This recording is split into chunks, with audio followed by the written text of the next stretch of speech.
সুপ্রিয় দর্শক, আপনাদের সবাইকে আমন্ত্রণ জানিয়ে শুরু করছি বাংলা ভিশনের স্বাস্থ্য বিষয়ক সরাসরি সম্প্রচার স্বাস্থ্য কথা অনুষ্ঠানের আজকের পর্ব। আপনাদের সাথে আছি আমি ডাক্তার সিফাত রহমান। দর্শক, আজকের পর্বে আমরা কথা বলবো করোনা সতর্কতা বিষয়ে। আর এই বিষয়টি নিয়ে কথা বলবার জন্য স্টুডিওতে আমাদের সাথে আমন্ত্রণ জানিয়েছি আমাদের দেশের অত্যন্ত খ্যাতনামা এবং প্রথিতযশা দুজন চিকিৎসককে। আমাদের অনুষ্ঠানের শুরুতেই আমাদের আমন্ত্রিত অতিথির সাথে আপনাদেরকে পরিচয় করে দিচ্ছি। আমাদের সাথে উপস্থিত আছেন অধ্যাপক ডাক্তার শেখ নুরুল ফাত্তাহ রুমি, বিভাগীয় প্রধান ইএনটি ও হেড নেক সার্জারি বিভাগ, ঢাকা মেডিকেল কলেজ ও হাসপাতাল। আমাদের সাথে স্টুডিওতে আরও উপস্থিত আছেন ডাক্তার আমিনুর রহমান, মেডিসিন ও নিউরোলজি বিশেষজ্ঞ, স্যার সলিমুল্লাহ মেডিকেল কলেজ ও মিডফোর্ড হাসপাতাল, ঢাকা। দর্শক, আজকের পর্বে আমরা করোনা পরিস্থিতি নিয়ে কথা বলবো এবং আমাদের যে সতর্কতামূলক যে ব্যবস্থাগুলো আমাদের কি করা উচিত এবং কি করা উচিত না সেই বিষয়গুলো নিয়ে আজকের পর্বে আমরা আলোচনা করব। আপনারা আমাদের আমন্ত্রিত অতিথির সাথে সরাসরি ফোনে কথা বলতে পারেন। আমাদের টিভি স্ক্রলে একটু পরপর আমাদের নাম্বারটি দেখানো হচ্ছে, এই নাম্বারে সরাসরি ফোন করতে পারেন। এছাড়া ফেসবুকে আমরা লাইভে আছি, সেখানে কমেন্টের মাধ্যমে আপনারা আমাদের সাথে যুক্ত হতে পারেন। আপনাদের দুজনকেই আমন্ত্রণ জানাচ্ছি। স্যার, কেমন আছেন? আলহামদুলিল্লাহ, ভালো আছি। তোমাকে ধন্যবাদ, বাংলা ভিশনের সমস্ত দর্শকদেরকে আমরা ধন্যবাদ জানাচ্ছি। আর আমরা সবাইকে বলছি যেন আমরা সতর্ক থাকি, কেননা সারা বিশ্বে করোনা প্যান্ডেমিক যেভাবে একটা হাহাকার তৈরি করেছে, মৃত্যুর ভয় তৈরি করেছে, তুলনামূলকভাবে আল্লাহর রহমতে বাংলাদেশে হয়তোবা একটু ভালো পরিস্থিতি। তা মানে এই না যে আমরা অসতর্ক থাকব। সেই জন্য আমি প্রথমেই শুরুতেই সবাইকে জানাচ্ছি we should be very much careful. সেই প্রসঙ্গেই আসতে চাচ্ছি এবং আজকের পর্বে আমরা মূলত এই বিষয়গুলো নিয়েই কথা বলবো। স্যার, শুরুতে একটু জানতে চাচ্ছি যে এখন বাংলাদেশ আসলে করোনা পরিস্থিতির যেই অবস্থানে এখন দাঁড়িয়ে আছে, তো এখান থেকে আসলে মানে আমাদের ভবিষ্যৎটা আসলে কীরকম হতে পারে, এই প্রশ্নটা কিন্তু আসলে অগণিত মানুষের প্রশ্ন। এখন অবশ্যই একটা কালো অন্ধকার রাতের পরে ঝলমলে সূর্যের উঠবে এবং সুন্দর সকাল হবে, আমরা এই প্রত্যাশাই করছি। আমাদের যখন বাংলাদেশে 8ই মার্চ প্রথম করোনা ডিটেক্ট হয়েছিল, তখন আমাদের করোনা ডিটেকশনের যে টেস্ট RT-PCR খুব অল্প হয়েছে। আমাদের যখন এই টেস্টের পরিমাণটা বাড়ছিল, যেমন আমাদের এখন হচ্ছে 14,000, 15,000, 18,000 হয়েছে, তখন আমাদের ডিটেকশন কিন্তু অনেক হয়েছে। ফলে আমরা দেখেছি প্রথম দিকে কিন্তু ভেরি স্লো, অল্প 10টা 20টাই করতে করতে লাস্ট মে মাসে বাড়া শুরু করছে, জুন মাসে তো অনেক, এখন তো প্রতিদিন 3,000, 4,000, অ্যাটলিস্ট 3500, 3600 এভাবে চলছে। আমাদের এখন অ্যাভারেজে হচ্ছে 14, 15, 16,000 টেস্ট। যদি আমরা, কারণ বিশ্ব স্বাস্থ্য সংস্থা সবসময় বলেছে যে টেস্ট টেস্ট অ্যান্ড টেস্ট, ফলে আমরা চেয়েছি টেস্ট বাড়াতে। আল্লাহর রহমতে আমাদের মাননীয় প্রধানমন্ত্রী শেখ হাসিনার নেতৃত্বে উনি তো সরাসরি এটার জন্য ইনভলভ আছেন, আমাদেরকে নির্দেশনা দিয়েছেন। আগে ছিল মাত্র একটি প্রতিষ্ঠান IDCR, এখন কিন্তু 62 প্রতিষ্ঠানে হচ্ছে, সরকারি বেসরকারি মিলিয়ে। সুতরাং টেস্টের সংখ্যাও বেড়েছে এবং সেই জন্য কিন্তু আমাদের রোগী শনাক্ত সংখ্যাও বেড়ে গেছে। আমাদের কিন্তু এই মুহূর্তে আমাদের বাংলাদেশে তো প্রায় 1 লক্ষ ক্রস করে গিয়েছে, 1.5 লক্ষ আমাদের শনাক্ত হয়েছে পজিটিভ। এখন এর বাইরেও কিন্তু কিছু থাকতে পারে, কেননা অনেকে হয়তো টেস্ট করতে যাচ্ছেন না, ঝক্কি ঝামেলা আমরা দেখছি বাস্তবতা, টেস্ট করার আগেই হয়তো তাদের উপসর্গগুলো আবার ঠিক হয়ে যাচ্ছে। আর সেই হিসাবে কিন্তু মৃত্যু, যেটা আমাদের এখানেও মৃত্যু হচ্ছে, আল্লাহ মাফ করুক, কিন্তু বাইরে যেভাবে মৃত্যু হয়েছিল, বিশেষ করে ইটালি, স্পেন, তারপরে USA, এখন দেখা যাচ্ছে যে ব্রাজিল, আমাদের পার্শ্ববর্তী দেশ ভারত, এখানেও হচ্ছে।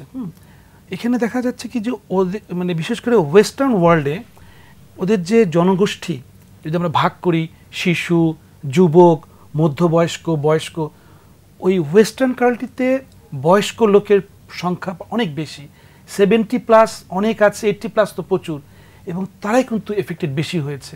কেননা যখনই একটা মানুষ 80+, 70+, তখন তার কিন্তু অন্য কিছু অসুখ বিসুখ থাকে, যেমন ডায়াবেটিস, ব্লাড প্রেশার, লাংসের কোনো সমস্যা। ফলে আমরা বলছি কোমরবিডিটি, অর্থাৎ একটা সুস্থ ব্যক্তি আর তার সাথে যদি তার ডায়াবেটিস থাকে, ব্লাড প্রেশার থাকে, তাহলে সে কোমরবিড। দেখা যাচ্ছে যে স্বাভাবিকভাবেই যারা আমরা ইয়াংদের মধ্যে রোগ প্রতিরোধ ক্ষমতা বেশি, যত বয়স হবে রোগ প্রতিরোধ ক্ষমতা কম হচ্ছে। স্যার আপনার কাছে আবার এই বিষয়ে ডিটেল ফিরে আসবে, একটু স্যারের কাছে আসি। যে স্যার যেটা বলছিলাম যে 8 মার্চ যখন আমাদের দেশে প্রথম করোনা রোগী শনাক্ত হলো, তখন আমাদের মানুষের মধ্যে আসলে যে ধরনের একটা সচেতনতা ছিল বা একটা উদ্বিগ্নতা ছিল, তো এখন সময়ের সাথে দেখা যাচ্ছে যে আমাদের জীবনযাত্রা স্বাভাবিক হচ্ছে, আমরা কাজে ফিরছি, যে যার অবস্থানে থেকেই তার কাজে ফিরে যাচ্ছে। তো এখন সেই সতর্কতার জায়গাগুলোতে হয়তো অনেকের একটা রিলাক্টেন্স চলে আসতে পারে, যে ধীরে ধীরে আমরা তো আসলে অ্যাডাপ্টেশনের দিকে চলে যাচ্ছি। তো এই সতর্কতাগুলো যেন মানুষ মাথায় রাখে বা সেই রিলাক্টেন্স যেন না আসে, এই বিষয়টা নিয়ে আসলে আপনার ব্যক্তিগত কি মতামত?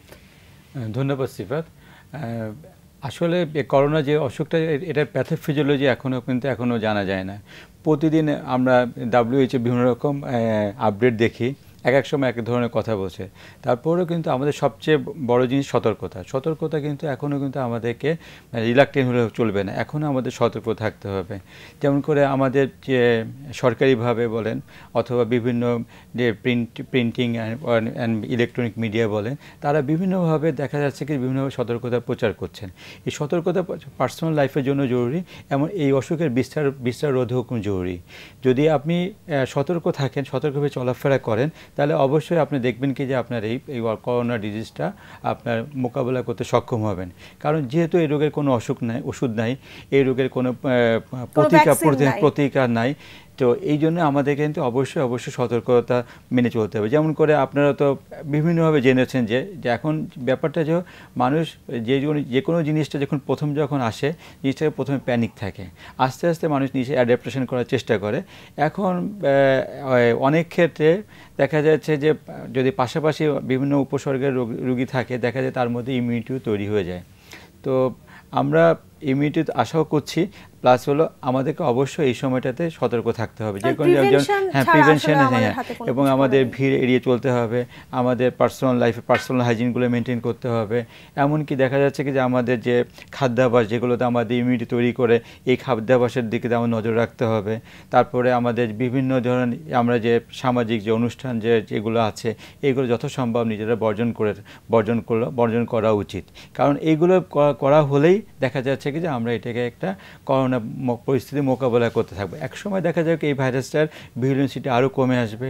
আপনার এইটা যেহেতু নতুন আসছে, সারা বিশ্বে নতুন ভাইরাস, সেই জন্য এর ইমিউনিটি এখনও মানুষের মধ্যে আসেনি। তাছাড়া যদি ভ্যাকসিন যদি আবিষ্কার হয়ে যায়, তো তখন ক্ষেত্রে আপনি তাহলে ভ্যাকসিনটা নিয়ে আপনি যখন যে কোনোভাবে চলাফেরা করতে পারেন। কিন্তু এখন অবশ্যই আমরা বলছি, আমাদের সরকারের তরফ থেকে বলছে, এবং আমরা ডাক্তার যারা আছে, আমাদের যারা স্বাস্থ্যকর্মী, সবাই আমরা রোগীদেরকে বা জনগণকে বলছি কি আপনারা সতর্ক থাকেন, আপনারা সতর্কভাবে চলাফেরা করুন। মানে শুরু থেকে যে স্বাস্থ্যবিধিগুলোর কথা বারবার করে বলা হচ্ছে, এই অবশ্যই স্বাস্থ্যবিধিগুলো, যেমন করে আপনারা তো জানেন যে আমাদের একটা আমরা হাত রেগুলার আমরা দেখা যায় 20 সেকেন্ডে আমরা হাত ধুবো, অথবা হাত যে কোনো সাবান বা যে কোনো ইভেন যে সাবান যদি না থাকে সোডা দিয়ে অন্তত ধুবো। তারপরে আমাদের বিভিন্নভাবে হ্যান্ড স্যানিটাইজার আছে, এগুলো ব্যবহার করব। বাইরে যখন যাব মাস্ক ব্যবহার করব। তারপরে যখন আমরা মানুষের কাউকে কাছে কথা বলার চেষ্টা করব, তখন আমরা দূরত্ব মেনটেন করব, ফিজিক্যাল ডিস্টেন্স মেনটেন করব। ইভেন দেখা যাচ্ছে যে আমরা গাড়িতে যখন আমরা করবো, আমাদের সরকার থেকেও কিন্তু নিয়ম করে দিয়েছে, গাড়ির মধ্যে একটু দূরত্ব রেখে বসা, গণপরিবহনের মধ্যে সেখানে দূরত্ব বজায় রেখে আমরা বসবো।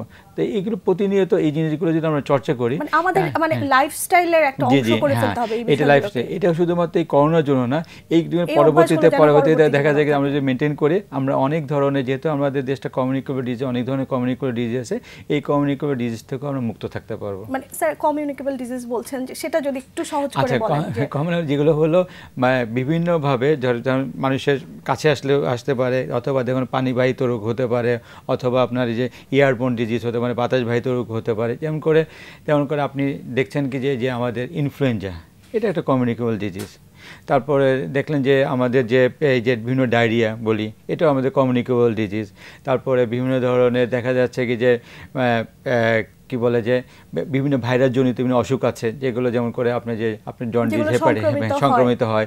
তো এইগুলো হলো আমাদের যেগুলো একজন থেকে যখন অন্য জায়গায় সংক্রমিত হয়, এই সংক্রমণ যেগুলো মানুষের শরীর থেকে অথবা কোনো ভেক্টর বন বা কোনো জীবাণুর মাধ্যমে সংক্রমিত হয়, যেটা আমরা সরাসরি গ্রহণ করি, এইসব জিনিস থেকে যদি আমরা নিজেদের পার্সোনাল হাইজিনটা মেনটেন করি, তাহলে এইসব যে সংক্রমিত কমিউনিকেবল যে সংক্রমিত ডিজিজগুলো দেখা যাচ্ছে প্রিভেন্ট করা সম্ভব। আচ্ছা, স্যার আমরা তাহলে বলতে পারি যে এই স্বাস্থ্যবিধিগুলোকে যদি আমরা আমাদের জীবনযাত্রার একটা অংশ করতে পারি, তাহলে আমরা করোনা ছাড়াও অন্যান্য যে এইটা করোনা কিন্তু আমাদের শিখিয়ে দিয়ে যাচ্ছে যে আমাদের জীবনযাত্রা যেমন হওয়া উচিত। এটা কিন্তু এই শিক্ষা যদি আমরা গ্রহণ করে থাকি, পরবর্তীতে দেখবেন যে আমরা হেলদি লাইফ লিড করতে পারবো। আচ্ছা, আপনার কাছে স্যার আবার আসবো, তাই একটু স্যার কাছে আসি। স্যার, আপনি তো ঢাকা মেডিকেল কলেজ হাসপাতালে কর্মরত আছেন। স্যার, এখন ওখানে কোভিড পেশেন্ট যারা আছে বা কোভিড ইউনিট আছে আপনাদের আলাদা, সেটার সিনারিওটা আমাকে যদি একটু বলতেন। ঠিক আছে, আমি বলছি, তার আগে ওর সাথে একটু অ্যাড করে দেই।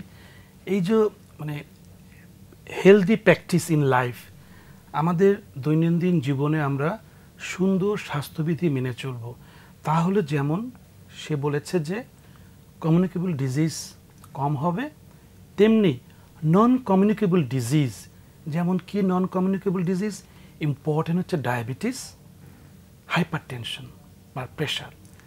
তা যদি আমরা স্বাস্থ্যবিধি মেনে চলি, অর্থাৎ আমি যদি তেল চর্বি কম খাই, তাহলে আমার হাইপারটেনশন বা রক্তনালীর ভিতরে যে ফ্যাট বা চর্বি সেগুলোও ভালো থাকবে। আমাদের পরিমিত হাঁটাহাঁটি করতে হবে, সেটাও আমাদের কাজ করবে। প্লাস আমি যদি অতিরিক্ত ভাত খাই, শর্করা, তাহলে আমাদের ডায়াবেটিসটা বেড়ে যায়। অর্থাৎ আমাদেরকে এই করোনা শিখিয়ে দিয়েছে যে সুন্দর শৃঙ্খলিত জীবনযাপন করতে হবে।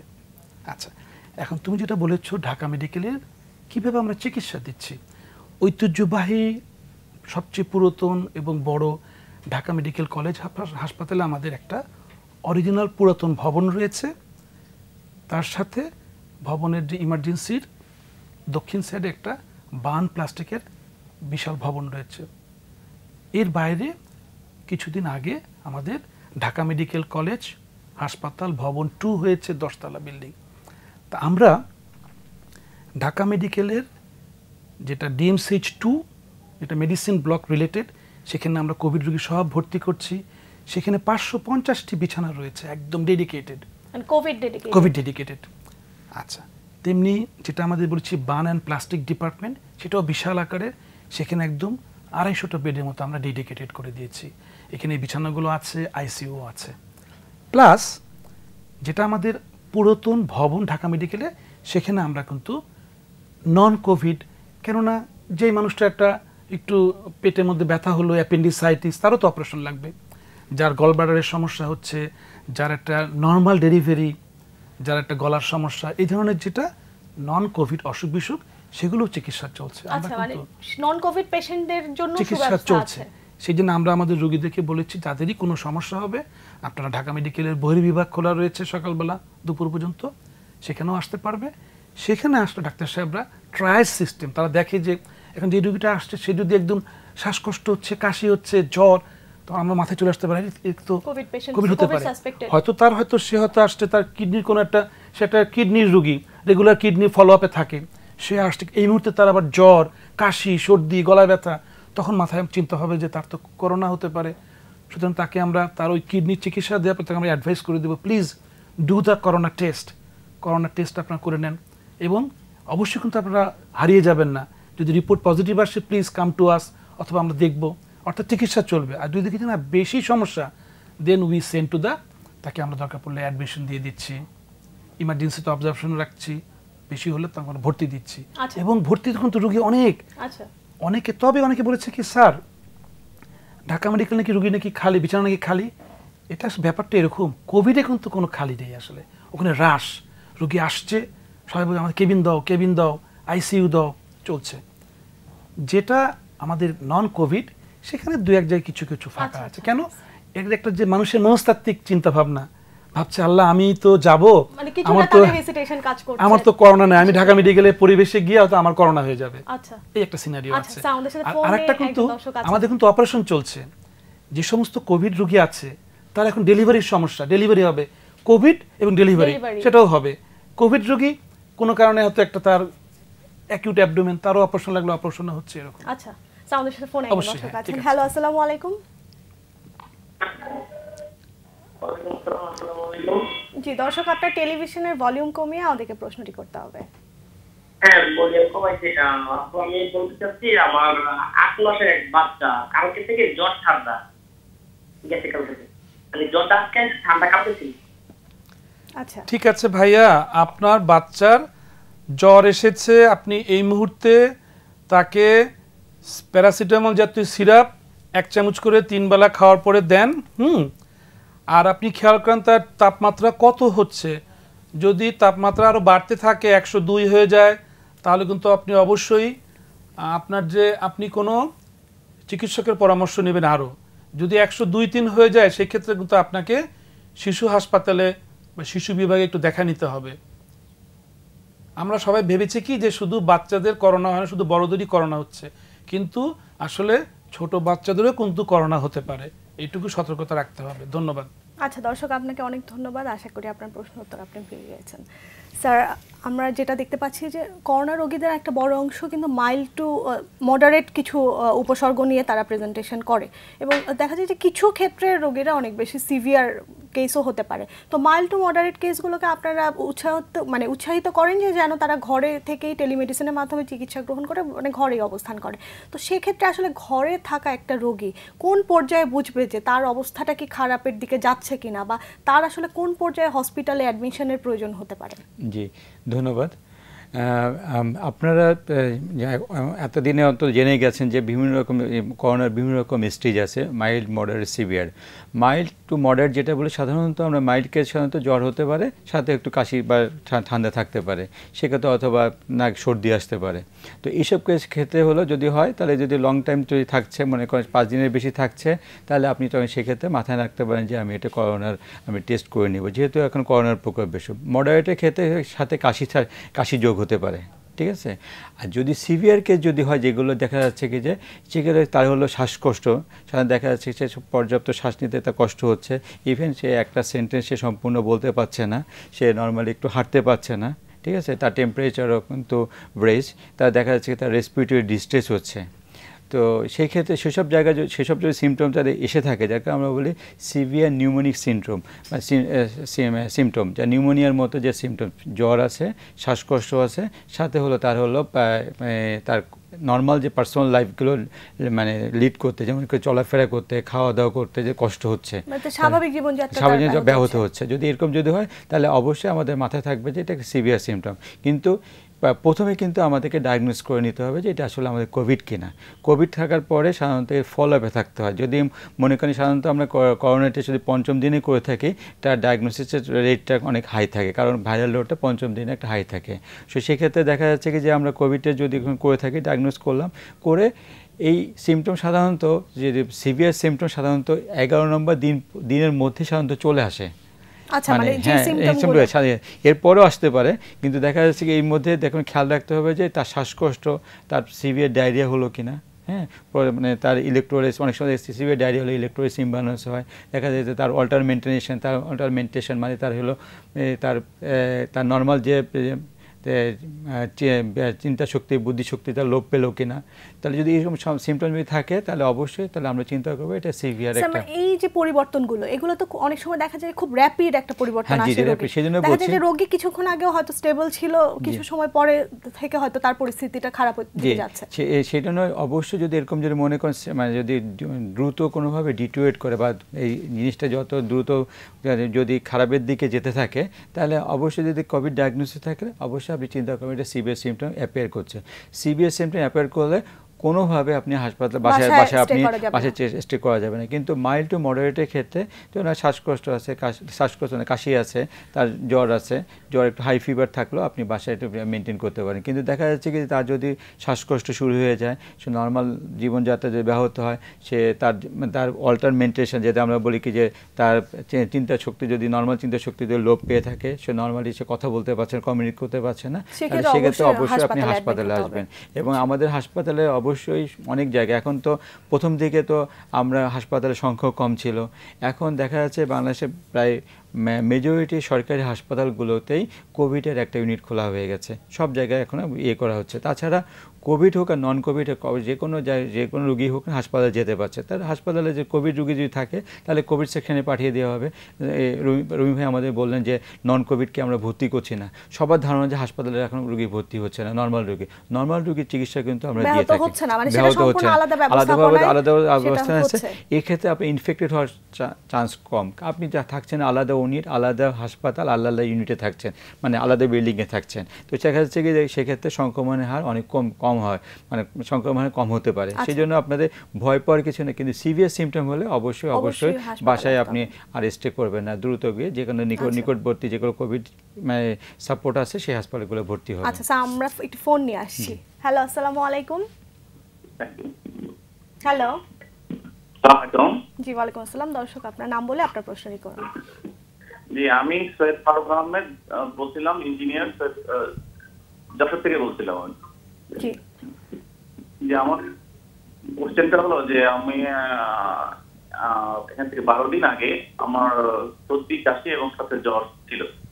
দেন আমি ওটার জন্য ডাক্তারের পরামর্শ অনুযায়ী, টেলিমেডিসিন এর সাথে পরামর্শ অনুযায়ী আমি ওষুধ গ্রহণ করছি।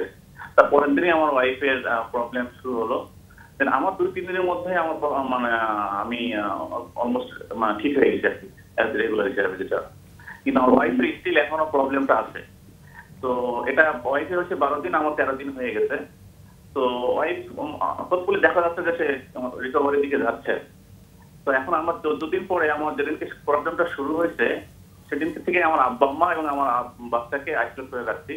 আমরা দুজনে আলাদাভাবে কোয়ারেন্টাইনে আছি।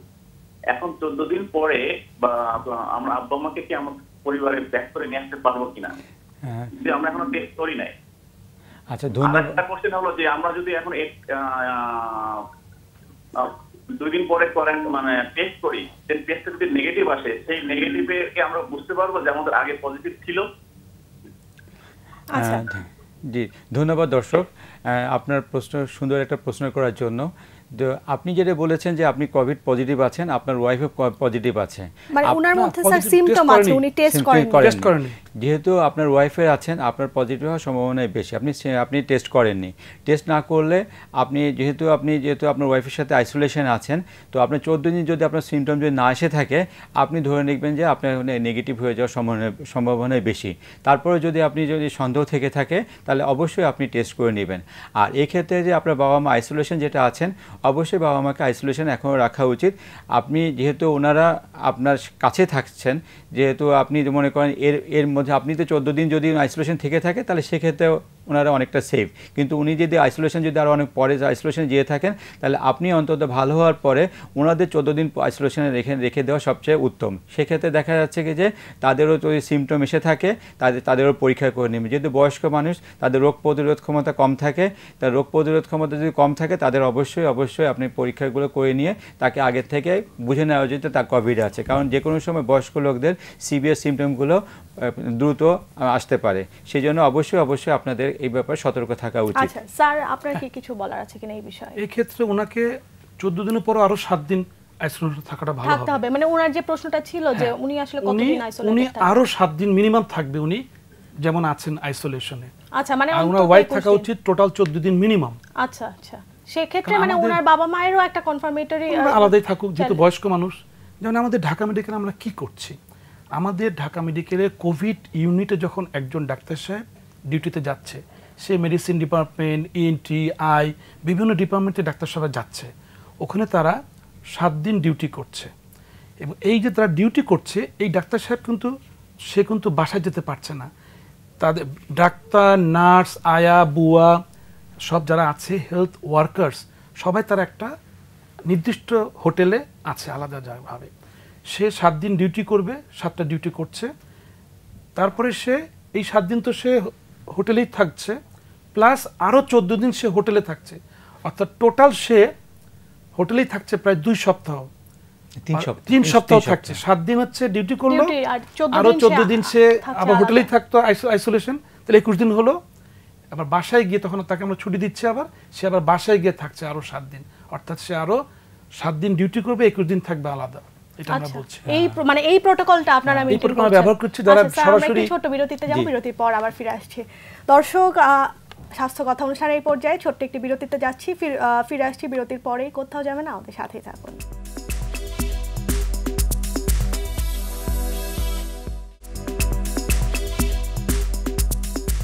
দর্শক, বিরতি শেষে ফিরে এলাম স্বাস্থ্য কথা অনুষ্ঠানে। আজকের পর্বে আমরা কথা বলছি করোনা সতর্কতা বিষয়, আর এই বিষয়টি নিয়ে কথা বলবার জন্য স্টুডিওতে আমাদের সাথে উপস্থিত আছেন অধ্যাপক ডাক্তার শেখ নুরুল ফাত্তাহ রুমি। আমাদের সাথে স্টুডিওতে আরও উপস্থিত আছেন ডাক্তার আমিনুর রহমান। দর্শক, আপনারা আমাদের বিশেষজ্ঞ অতিথির সাথে সরাসরি ফোনে কথা বলতে চাইলে আমাদের স্ক্রলে যে নাম্বারটি একটু পরপর দেখানো হচ্ছে সেই নাম্বারে ফোন করতে পারেন। এছাড়া ফেসবুকে লাইভে আছে, সেখানেও আপনারা আমাদের সাথে যুক্ত হতে পারেন।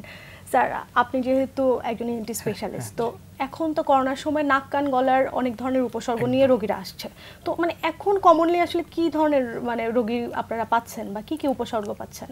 মানে আমরা যে করোনার যে উপসর্গগুলো বা সিমটম নাক কানের সাথে মিলে যাচ্ছে।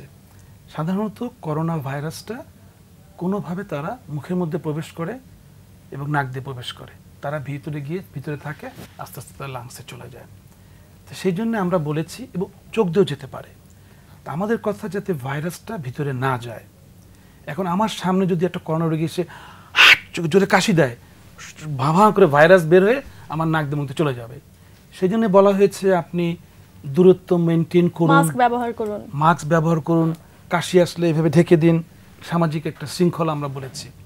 তো এখন আমরা এটাও বলেছি যে আমি মনে করো যে এখানে একটু হাত দিলাম, তারপর আমি হাতটা উঠলো, এখন আমি যদি নাকের মধ্যে হাত দিই, এখন এই যে সোফাতে যদি কোনো একটা করোনা ভাইরাসে আক্রান্ত ব্যক্তি যদি সে হাত লাগায়, সেখান থেকে আসতে পারে। কারণ সে হয়তো নাকে হাত দিয়েছিল, চোখে হাত দিয়েছিল, তারপরে তার হাতটা এখানে সোফাতে রেখেছে, ফলে এখান থেকে কিন্তু ভাইরাসটা লেগে আছে এখানে 2-3 ঘন্টা।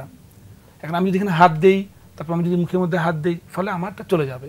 সেই জন্য আমরা বলেছি যে হাতটা ধুবো 20 সেকেন্ড করে, সুন্দর করে। আমি যখন অফিসে যাব, আমরা অফিসে আমাদের যে আসবাবপত্র আছে দিনের শুরুতে একটু ডিসইনফেক্টেন্ট করে নেওয়া উচিত, প্লাস কোনো ফাইল দিল, ফাইলটা আমরা সই করার পরে পারলে একটু করে নেওয়া, অর্থাৎ আমরা পরিষ্কার পরিচ্ছন্নতা রাখার চেষ্টা করব। আর যে সিমটমগুলো হয়েছে 80% সিমটম থাকেই না, হয়তো 80% থাকছেই না। আর কিছু আছে মাইল্ড বা সামান্যগুলো কি, গলায় কেমন লাগছে, গলায় উসকুস করছে, গলায় একটু ঢোক গিলতে কেমন লাগছে, গলায় ব্যথা হচ্ছে, এই যে গলার সমস্যাগুলো বলেছে, এটা কিন্তু টনসিলাইটিস। এই সমস্যাগুলো অনেক সময় ফ্যারিঞ্জাইটিস বা টনসিলাইটিসের মতো, তার গলার স্বরটা একটু চেঞ্জ হচ্ছে। আর একটা কথা ইম্পর্টেন্ট হচ্ছে যে জিহ্বার স্বাদটা টেস্ট কমে যাচ্ছে, অনেকে গন্ধ পাচ্ছেন না, এমন তারপরে নাকের কথা চিন্তা করলে নাকটা একটু বন্ধ বন্ধ মনে হচ্ছে, নাকে সর্দি হাঁচি হচ্ছে, নাকে স্মেল বা গন্ধ পাচ্ছে না। এটা একটা ইম্পর্টেন্ট, কারণ যদি নার্ভকে এফেক্ট করে সেক্ষেত্রে গন্ধটা কমে যায়। আর তাহলে হচ্ছে কি, এসব তো আছে লক্ষণগুলো, এর মধ্যে আরেকটা ইম্পর্টেন্ট হচ্ছে কাশি এবং শ্বাসকষ্ট, জ্বর। তাহলে আমাদের যে কমন টনসিলাইটিস, ফ্যারিঞ্জাইটিস এই ধরনের সমস্যাই থাকছে, তারপরে যে কমন কোল্ড বা ইনফ্লুয়েঞ্জা এই জাতীয় থাকে। কিন্তু এখানে খেয়াল রাখতে হবে, যদি জ্বরের মাত্রাটা বাড়তে থাকে, কাশিটা বাড়তে থাকে এবং শ্বাসকষ্ট বাড়তে থাকে, তখনই বুঝতে হবে এটা যে একটু বাবার এটা ঝামেলা। এইসব ক্ষেত্রে আমরা বলেছি আপনারা তখন অবশ্যই টেস্ট করে নেবেন। এবং একটু আগে আমার ছোটো ভাই খুব সুন্দর করে বলেছে কখন রোগীটাকে হাসপাতালে যেতে হবে। শ্বাসকষ্ট শুরু হলে তো অবশ্যই, একটা জ্বর কমছে না, 102-3 হয়ে গেল, 5 দিন হয়ে যাচ্ছে, তখন he should come to the hospital. তার শ্বাসকষ্ট বাড়ছে, শ্বাসকষ্ট কমছে না, he has to go to the. আপনারা এখন অক্সিজেন স্যাচুরেশন, এই কথাটা খুবই গুরুত্বপূর্ণ। মানুষ তো আসলে হয় কি, আমরা যখন টিভিতে আলোচনা করছি, আমি অবশ্যই ধন্যবাদ দিব প্রিন্ট মিডিয়াকে, সাংবাদিক ভাই বোনদেরকে। আমাদের বিভিন্ন স্বাস্থ্য নিয়ম কানুন প্রচুর আলোচনা হচ্ছে এবং জনগণ সব অনেক কিছু জানতে পারছে, বুঝতে পারছে। তবে অনেকে দেখা যাচ্ছে যে অতিরিক্ত উৎসাহে বা ভয়ে তারা ওষুধপত্র স্টক করা শুরু করে, বিভিন্ন ওষুধ যে একটা নাম আসে ওষুধ সবাই কিনে রাখছে বাসায়, সাথে ইভেন যন্ত্রপাতি, পালস অক্সিমিটার, এই যেটাই বলছি আমি, হ্যাঁ পালস অক্সিমিটার নিয়ে এখন বলে 30%, 90%, 80% করতেছে। যেটা আমরা করি কি, যে আমরা বলি আমাদের রক্তে কতটুকু অক্সিজেন রয়েছে, বা বাংলায় বলছে আমাদের অক্সিজেন কত আছে। তা আমরা একটা ছোট্ট যন্ত্র আছে এখানে এভাবে লাগাই দিলে আমরা বলি পালস অক্সিমিটার। এটা আমরা হয়তো 2000-3000 টাকা দাম, অনেকে কিনেও ফেলেছে। শুধু তাই না, মানুষ প্যানিক হয়ে অক্সিজেন সিলিন্ডার বাসায় কেনা শুরু করেছে। আসলে আমরা বলছি সবাইকে, অনুরোধ করছি যে বুঝতে হবে যেই মানুষটির অক্সিজেনের প্রয়োজন হচ্ছে তাহলে আমি বাসায় অক্সিজেনের সিলিন্ডার নিয়ে বসে থাকবো, আমি চিকিৎসা করব? সত্যিকার অর্থে যার অক্সিজেন সিলিন্ডার প্রয়োজন সে হয়তো মার্কেটে গিয়ে সেই জিনিসটা পাচ্ছে না। এই জন্য যেমন অক্সিজেন সিলিন্ডারের একটা স্বল্পতা তৈরি হয়, ক্রাইসিস তৈরি হয়, তেমনি আমার বক্তব্য যার অক্সিজেন প্রয়োজন হয় সেটা কিন্তু বাসায় চিকিৎসা করা কঠিন হয়ে এবং যাবে। সেই অক্সিজেন সিলিন্ডার কিন্তু বাসায় সেটআপ করা সম্ভব না। ঠিক না, খুব রিস্কি হয়ে যাচ্ছে, কেননা বাসায় তো আর ডাক্তার ঘরে বসে নেই সব সময়। সেই জন্য আমরা অনুরোধ করেছি আপনারা অক্সিজেন সিলিন্ডার বাসায় রাখবেন না। আর যখনই শ্বাসকষ্ট হবে, আমার তো সবার কাছে পালস অক্সিমিটার নাই, কিন্তু আমি কিভাবে বুঝবো আমার শ্বাসকষ্ট হচ্ছে? আমার ভাই একটু আগে বলেছে, আমি যদি কথা বলি এক বাক্যে কথা আমি বলতে পারছি না, আমার শ্বাসকষ্ট হচ্ছে, আমি অল্প একটু হাঁটলে আমার দম বন্ধ হচ্ছে, এই ধরনের ক্ষেত্রে বুঝতে হবে যে সিরিয়াস, তখন তাকে দ্রুত যেতে হবে। কারণ আমরা যতটুকু বলেছি কোভিডের চিকিৎসা তো আমরা বিভিন্ন কিছু বলেছি, কিন্তু যেহেতু এটা ভাইরাসের এখন পর্যন্ত স্পেসিফিক ট্রিটমেন্ট বেরোয়নি, তাহলে আমরা কি করছি? আমরা মূলত সাপোর্ট লক্ষণ চিকিৎসা দিচ্ছি, আর অক্সিজেনটা খুব ইম্পর্টেন্ট, অক্সিজেন চেষ্টা করছি দিতে। আর আমরা বলেছি যে এই এখন দেখা যাচ্ছে করোনার কারণে রক্তনালীর ভিতরে জমাট বেঁধে যাচ্ছে, যাতে এটা জমাট না বাঁধে আমরা সেটাও চিকিৎসা দিচ্ছি। আর আমরা বিভিন্ন ট্রায়াল চলছে, বিভিন্ন যে WHO, অমুক, অক্সফোর্ড সবাই দিচ্ছে, আমরা চিন্তা করে আমরা কিছু কিছু দিচ্ছি।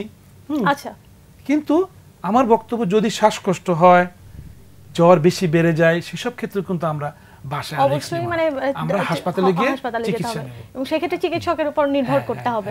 আপনাকে অসংখ্য ধন্যবাদ। স্যারের কাছে আসি যে স্যার, আপনি শেষ করবার আগে, আমাদের হাতে সময় কম, তো স্যারের সাথে যুক্ত করে কি কিছু বলতে চান? আচ্ছা, আমি রুমি ভাইয়ের সাথে বলতেছি, চিকিৎসককে করতে দিন, চিকিৎসা নিজে করবেন না। কারণ আমাদের দেশে আমরা এখন এমন অবস্থা হয়েছে, আমরা যেহেতু ডক্টর, আমাদের কাছে এসে আমাদেরকে বিভিন্ন রকম মানে থিওরি, বিভিন্ন রকমের চিকিৎসা উপকরণ সম্বন্ধে আমাদেরকে শিক্ষা দিতে চায়। তো ঠিক আছে, দিতেই পারেন, আপনি নলেজ থাকতেই পারে, কিন্তু ব্যাপারগুলো হলো আপনি এই চিকিৎসা যদি নিজে করতে থাকেন, তাই সেক্ষেত্রে আপনাকে উন্নতি চেয়ে অবনতি হবে। আপনি পালস অক্সিমিটার কিনলেন, আপনি আজকে দেখলেন 30%, কালকে দেখলেন 50%, 80%, 90%, আপনি এগুলোতে কি ইন্টারপ্রিট করতে পারবেন? আপনার তো এটার জন্য তো সারা বিশ্বের চিকিৎসকরা চিকিৎসা দিয়ে থাকে, সাধারণ লোক চিকিৎসা দিয়ে থাকে না। আমরা কিন্তু দেখা যাচ্ছে কি যে বিভিন্নভাবে আমরা যে বিভিন্ন বক্তব্য আমরা আপনাদের সচেতন করার জন্য বলে থাকি, এই সচেতনতা করতে গিয়ে দেখা যাচ্ছে কি কিন্তু আমরা কিন্তু সামহাও আমরা আপনাদেরকে কোনোভাবে মানে ভুল পথে পরিচালিত করছি না কিনা সেটা কিন্তু আমরা বুঝতে পারছি না। কারণ পালস অক্সিমিটার আপনার কেনা দরকার নেই, অক্সিজেন সিলিন্ডার আপনার কেনা দরকার নেই। আপনার দরকার হলো আপনার সমস্যা আসছে, আপনার পর্যাপ্ত চিকিৎসা বাসায় নিতে সক্ষম না, সেখানে হাসপাতালে যান। কারণ এখানে শুধুমাত্র পালস অক্সিমিটার, অক্সিজেন সিলিন্ডার দিয়ে কখনোই চিকিৎসা হয় না। একটা চিকিৎসককে তাকে অনেক কিছু জানতে হয়, অনেক ব্যাপারে তার শরীরে অনেক প্যাথোফিজিওলজি জানতে হয়। কারণ মানুষের শরীরটা স্টিল না এখনও কিন্তু একটা রহস্য। এই রহস্যে কোনটা কোন সময় কাজ করবে, ডাক্তার অনেক সময় ট্রায়াল অ্যান্ড এরর অনেক সময় দেখে থাকেন যে এটা কাজ করছে। তা আপনি শুধুমাত্র অক্সিজেন দিয়ে রাখলেন, দেখা যাচ্ছে রুগীটার আরেকটা অর্গান নষ্ট হয়ে গেছে, তার কিডনিটা নষ্ট হয়ে গেল, তার রক্তটা যে আমাদের বড় ভাই বললেন যে রক্ত জমাট বেঁধে গেল, আপনি অক্সিজেন দিলেন কিন্তু রুগী তো বাঁচলো না। কিন্তু দেখা যাচ্ছে কি চিকিৎসকের করতে দিন এবং চিকিৎসকের কাছে আসেন। আমরা কিন্তু সবসময় আপনাদের পাশে আছি এবং সবসময় আপনাদের পাশে চিকিৎসা দেওয়ার জন্য সবসময় আমরা সবসময় আপনাদের সাথে আপনাদের সাহায্য করতে আমরা সবসময় বদ্ধপরিকর। তো আমাদেরকে সাহায্য করুন, নিজেরাও আপনাদের সুস্থ থাকুন। আচ্ছা, মানে নিজেরা কোনো ধরনের কোনো গুজব বা কোনো ধরনের কোনো হাইপে গা না ভাসে চিকিৎসকের কোনো ধরনের চিকিৎসা দিতে যাবেন না। যদি আমরা কিছু বলি কি যে ওটিসি মানে যেগুলো হলো, আপনাকে অনেক ধন্যবাদ। আমাদের অনুষ্ঠানের সময় শেষ, আপনাদের দুজনকে অসংখ্য ধন্যবাদ আমাকে সময় দেওয়ার জন্য। এবং আমি সেই সাথে বাংলা ভিশনের সমস্ত দর্শককে শুভেচ্ছা জানাচ্ছি এবং আপনারা সাবধান থাকুন। সামনে কিন্তু ঈদুল আজহা আসছে, কোরবানির ঈদ আসছে, অত্যন্ত সতর্কতার সাথে গরু বেচা কেনার ব্যাপারে থাকবেন। আচ্ছা, ধন্যবাদ দর্শক। আশা করি আমাদের আজকের পর্বের আলোচনা থেকে আপনারা উপকৃত হয়েছেন। আমাদের চিকিৎসকরা যে আলোচনা করলেন যে কোনো ধরনের গুজবে কান না দিয়ে বা কোনো ধরনের হাইপে গা না ভাসিয়ে চিকিৎসকের পরামর্শ মতোই আপনারা চলবেন, সুস্থ থাকবেন, ভালো থাকবেন। দেখা হবে সামনের পর্বে।